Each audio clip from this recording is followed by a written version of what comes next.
Golconda jewellers తెలంగాణలో మొట్టమొదటి factory outlet మన కొత్తపేటలో ఫిబ్రవరి 14న గొప్ప శుభారంభం. రాజధాని ఫైల్స్ సినిమా విడుదలకు ఏపీ హైకోర్టు గ్రీన్ సిగ్నల్ ఇచ్చింది. సెన్సార్ సర్టిఫికెట్లతో పాటు అన్ని రికార్డులు సక్రమంగానే ఉన్నాయని పేర్కొంటూ సినిమాను విడుదల చేయొచ్చని పేర్కొంది. దీంతో ఎన్నికల వేళ అమరావతి రాజధాని అంశంపై తెరకెక్కిన రాజధాని ఫైల్స్ చిత్రం విడుదలకు అడ్డంకులు తొలగిపోయాయి. ఈ చిత్రం విడుదల నిలిపివేయాలని కోరుతూ వైసీపీ నేత లేళ్ల అప్పిరెడ్డి దాఖలు చేసిన పిటిషన్పై నిన్న విచారణ జరిపిన హైకోర్టు ధర్మాసనం తాత్కాలిక స్టే ఉత్తర్వులు జారీ చేసింది. దీంతో నిన్న విడుదల కావాల్సిన ఈ చిత్రం వాయిదా పడింది. ఇవాళ మరోసారి ఈ పిటిషన్పై విచారణ జరిపిన హైకోర్టు తుది ఉత్తర్వులిచ్చింది.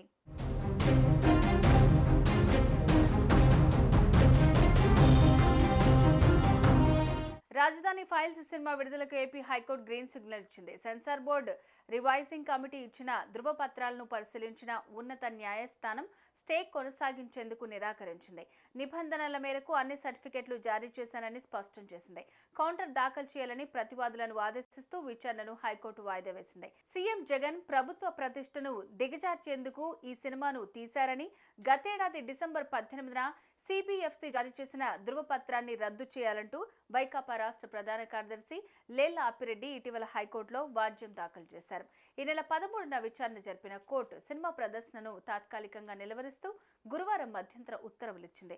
తాజాగా శుక్రవారం విచారణ చేపట్టి చిత్రం విడుదలకు అంగీకారం తెలిపింది.